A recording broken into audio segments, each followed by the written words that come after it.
Hello dear student, स्वागत है आपका हमारे यूट्यूब चैनल पर। यदि आपने अभी तक हमारे चैनल को सब्सक्राइब नहीं किया है तो कृपया सब्सक्राइब कीजिए, जिससे आपको नियमित नोटिफिकेशन। आज के लिए हमारा पॉइंट है कक्षा 12 में इलेक्ट्रोकेमिस्ट्री का अंतिम पॉइंट, बैटरी। बैटरियों से संबंधित बोर्ड एग्जाम में कोई परिभाषा या फिर किसी बैटरी का चित्र या फिर बैटरी का कोई यूज या फिर आपसे बैटरी की बनावट या फिर आपसे कोई भी बैटरी की केमिकली रिएक्शन के बारे में बोर्ड एग्जाम में क्वेश्चन पूछा जा सकता है। सबसे पहले तो यदि आप बैटरियों के बारे में समझ रहे हो तो इस बात के लिए इंश्योर हो जाइए कि बैटरियां एक प्रकार से वैद्युत रासायनिक सेल की भांति ही कार्य करती है। आप इनको एक प्रकार से डेनियल सेल वाला समझ सकते हो, यानी कि डेनियल सेल या गैल्वेनिक सेल जो हमने पहले पढ़ा था, उन्हीं का ही श्रेणी क्रम संयोजन जो होता है, जिससे हमारे को उच्च वोल्टता वाली धारा प्राप्त करने के लिए एक उत्तम स्रोत प्राप्त होता है, उन्हीं को ही हम बैटरिया कहते हैं। बैटरियों की रिगार्डिंग सबसे पहले आपको परिभाषा आनी चाहिए कि कम से कम तो दो हो, ज्यादा आप वोल्ट की क्षमता के आधार पर बढ़ा सकते हो। तो दो या दो से अधिक गैल्वेनिक सेलों का यदि श्रेणी क्रम संयोजन कर रहे हैं तो उस संयोजन से यदि अधिक विद्युत धारा प्राप्त हो तो ऐसी युक्ति हमारी बैटरिया कहलाती है। यह परिभाषा आप याद रखोगे। परिभाषा से ज्यादा महत्वपूर्ण है बैटरी के गुण आपको याद करने हैं कि बैटरी किस कारण से बनाई जाती है, या बैटरी की सामान्य विशेषता क्या है, या बैटरी के कोई दो गुणधर्म लिखिए, इसके रिगार्डिंग बोर्ड एग्जाम में प्रश्न पूछे जाने की संभावना बनी रहती है। यदि बैटरी के गुण की चर्चा करेंगे तो हम सामान्य तौर पर चार गुणों के बारे में पढ़ेंगे। बैटरी में एक तो पहला गुण होता है जो विशेष होता है, स्थिर वोल्टता देखने को मिलती है। दूसरा, आकार छोटा होता है, वजन में हल्की होती है और अधिक समय तक ऊर्जा देने वाली होती है। ये गुण आपको याद होने चाहिए। चारों गुण महत्वपूर्ण है। इसके बाद में है बैटरी के प्रकार। यहाँ से आपका बैटरी वाला पॉइंट मैन स्टार्ट होता है। हमारे सिलेबस में बैटरी को दो प्रकार में वर्गीकृत कर रखा है, एक प्राथमिक बैटरी, एक द्वितीयक बैटरी। प्राथमिक बैटरियां वे बैटरियां होती है जो एक बार निरावेशित होने पर उनको पुनः आवेशित नहीं किया जा सकता। दैट मीन्स आप इनको ये कह सकते हो यूज एंड थ्रो का केस बना। जबकि द्वितीयक बैटरियां उन बैटरियों को कहते हैं जिन्हें निरावेशित होने पर पुनः चार्ज किया जा सकता है। इस आधार पर कुछ बात लिखी गई है कि प्राथमिक बैटरियों में जो केमिकली रिएक्शन होती है वो केवल एक दिशा में संपन्न होती है, जबकि द्वितीयक बैटरियां वे होती है जिसमें केमिकली रिएक्शन दोनों दिशाओं में चलती है। एक तरफ निरावेशन की और एक तरफ पुनः उसे आवेशित करना, दोनों दिशाओं में विक्रिया करती है। ये इसका मेन रोल है कि प्राथमिक बैटरियों को पुनः चार्ज नहीं कर सकते, जबकि द्वितीयक बैटरियों को पुनः चार्ज कर सकते। आपको इनके उदाहरण सही तरीके से याद होना चाहिए कि प्राथमिक बैटरियों के कौन कौन से उदाहरण है और द्वितीयक बैटरियों के कौन कौन से उदाहरण है। प्राथमिक बैटरियों में बात करें तो सर्वप्रथम हम शुष्क सेल के बारे में पढ़ेंगे, फिर मरकरी सेल के बारे में। शुष्क सेल एक ऐसा सेल है जहां पर अभिक्रिया अम्लीय माध्यम में संपन्न होती है और इसके सेल विभव का मान 1.25 से 1.50 वोल्ट तक होता है। दूसरा है मरकरी सेल। मरकरी सेल में अभिक्रिया क्षारीय माध्यम में संपन्न होती है और मरकरी सेल का जो सेल विभव का मान है वो 1.35 वोल्ट होता है। द्वितीयक बैटरियों की बात करें तो इसमें दो उदाहरण हम पढ़ेंगे। एक लेड स्टोरेज बैटरिया, जिसको सीसा संचायक बैटरी भी कहते हैं, अम्लीय माध्यम में अभिक्रिया संपन्न होती है और इसका ई सेल का मान 2 वोल्ट होता है। दूसरा हम पढ़ेंगे निकिल कैडमियम सेल, जो क्षारीय माध्यम में अभिक्रिया करती है और यहाँ पर इसका ई सेल का मान 1.4 वोल्ट होता है। बोर्ड एग्जाम में एवरेज या ऑब्जेक्टिव टाइप का प्रश्न यहाँ से आपसे पूछा जा सकता है, इसलिए ही ये आपको कुछ इस पैटर्न में मैंने एक्सप्लेन किया। आपसे पूछ ले कि शुष्क सेल में इस शुष्क सेल वो कौन सा सेल है, तो आप कहोगे प्राथमिक बैटरी है। शुष्क सेल का सेल विभव का मान कितना होता है, तो आपका जवाब देना चाहिए कि अधिकतम 1.5 वोल्ट होता है। मरकरी सेल क्षारीय माध्यम में विक्रिया करती है, प्राथमिक बैटरी है, इस सेल का मान 1.35 वोल्ट होता है। ऐसे इनके रिगार्डिंग आपसे आपको प्रश्न पूछा जा सकता है। अब हम विस्तृत चर्चा करेंगे प्राथमिक बैटरियों की और द्वितीयक बैटरी। प्राथमिक बैटरियों में सबसे पहले आप ये बात पर हमने पढ़ी थी कि प्राथमिक बैटरी ऐसी बैटरियां होती है जिसमें अभिक्रिया केवल एक दिशा में संपन्न होती है जिन्हें एक बार निरावेशित होने पर पुनः आवेशित नहीं कर सकते। इसमें सबसे पहले चर्चा करेंगे शुष्क सेल की। यदि आप शुष्क सेल को याद कर रहे हो तो आप जनरली डायग्राम और इसमें एनोड कैथोड और इलेक्ट्रोलाइट का जानकारी रखना अति आवश्यक है। शुष्क सेल की बात करें तो आप सबसे पहले तो ये कहोगे कि शुष्क सेल एक प्राथमिक सेल है जिसमें विक्रिया अम्ल माध्यम में होती है। यहाँ जो एनोड होता है वो जिंक पर कार्य करती है। कैथोड के तौर पर MnO2 से घिरी कार्बन की छड़ होती है। वैद्युत अपघट्य पदार्थ यहाँ पर डाला जाता है NH4Cl और ZnCl2 का नम टेस्ट। यदि ये तीनों बातें आपको पता है तो आप आसानी से इसकी बनावट का और बनावट के साथ साथ क्रियाविधि को लिख सकते हो।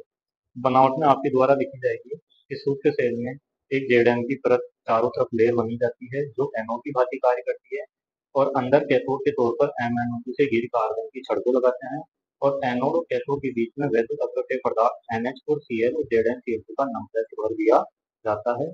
जो देखिए कुछ इस प्रकार से आप डायग्राम बनाओ। यहाँ पर कैथोड है, ये एनोड है। हमने वैद्युत रासायनिक सेल या डैनियल सेल या गैल्वेनिक सेल में पढ़ा था। एनोड नेगेटिव पोल का कार्य करता है, कैथोड पॉजिटिव पोल का कार्य करता है। यहाँ पर पॉजिटिव पोल का जो कैथोड कार्य कर रहा है वो MnO2 से घिरी एक ग्रेफाइट की छड़ है, तो हमने टाइटल कर दिया ग्रेफाइट की छड़। यहाँ पर बीच में एक जो पेस्ट भरा गया है वो पेस्ट है MnO2 का, और MnO2 के पेस्ट से बाहर जो पेस्ट भरा हुआ है वो है वैद्युत अपघट्य पदार्थ NH4Cl और ZnCl2 का। ये आपको बनावट आनी चाहिए। इसी के साथ साथ आपको इसकी केमिकली रिएक्शन आनी चाहिए, यूज आना चाहिए। यूज जनरली दीवार घड़ियों में होता है। केमिकली रिएक्शन की बात करेंगे तो हम यहाँ पर लिखेंगे एक एनोड पर अभिक्रिया, एक कैथोड पर अभिक्रिया। हम सब जानते हैं अच्छे तरीके से एनोड पर ऑक्सीकरण की विक्रिया होती है तो हमने यहाँ ऑक्सीकरण की विक्रिया का समीकरण बना दिया। कैथोड पर अपचयन विक्रिया होती है तो हमने यहाँ कैथोड पर अपचयन विक्रिया का समीकरण बना दिया।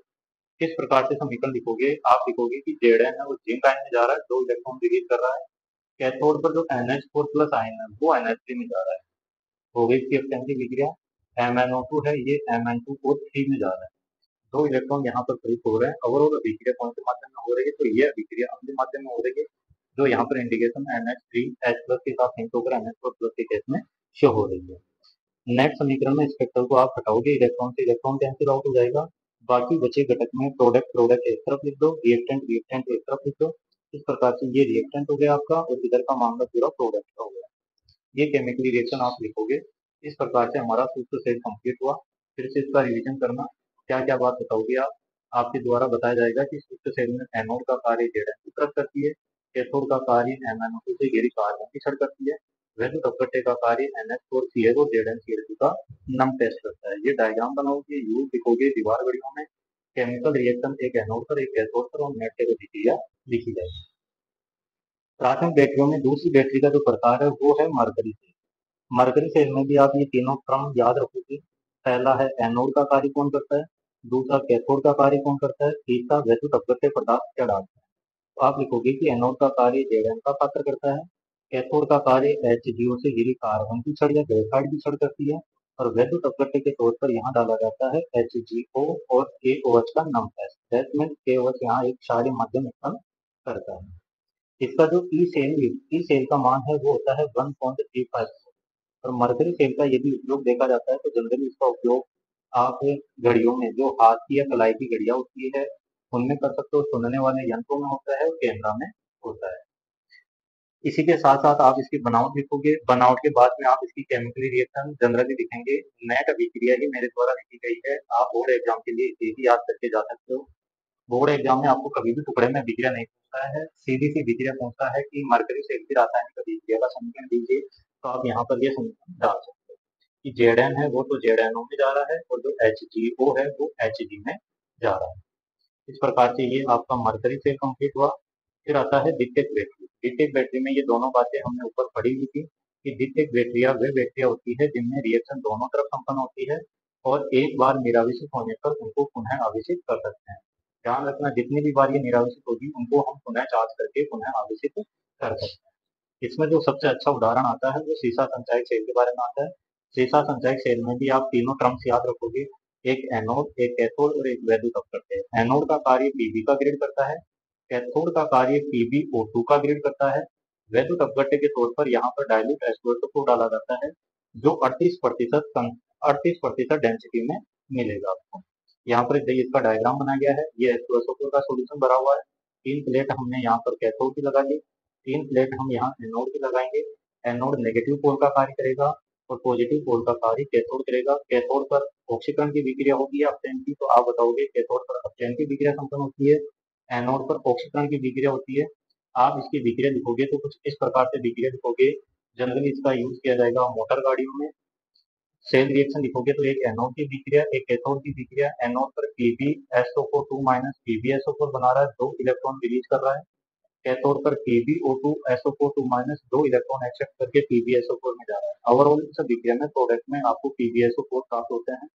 यह समीकरण होगा Pb plus PbO2 plus 2H2SO4, तो बन जाएगा 2PbSO4 2H2SO4।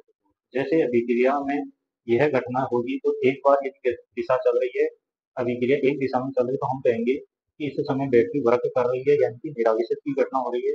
जब इसे पुनः चार्ज करेंगे तो इलेक्ट्रोडों पर जमा जो PbSO4 है वो कुछ इस प्रकार से PbO2 के रूप में पुनः चेंज हो जाएगा।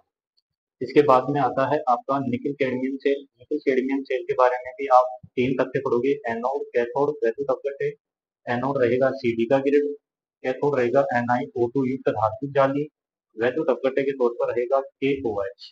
संरचना बनाओगे एक एनोड की, एक कैथोड की, KOH, और बीच में यहाँ पर डालोगे आप धात्विक जाली। रिएक्शन किस प्रकार से होगी? क्षारीय माध्यम में विक्रिया होगी। एक एनोड पर ऑक्सीकरण होगा, कैथोड पर अपचयन होगा। अभिक्रिया में जो Cd है वो जाएगा CdOH वोल्टवाइज में, NiO2 है ये जाएगा NiOH वोल्टवाइज। ओवरऑल अभिक्रिया में हम समीकरण डालेंगे तो नेट अभिक्रिया का समीकरण हमको प्राप्त होगा CdNiO2 प्लस 2H।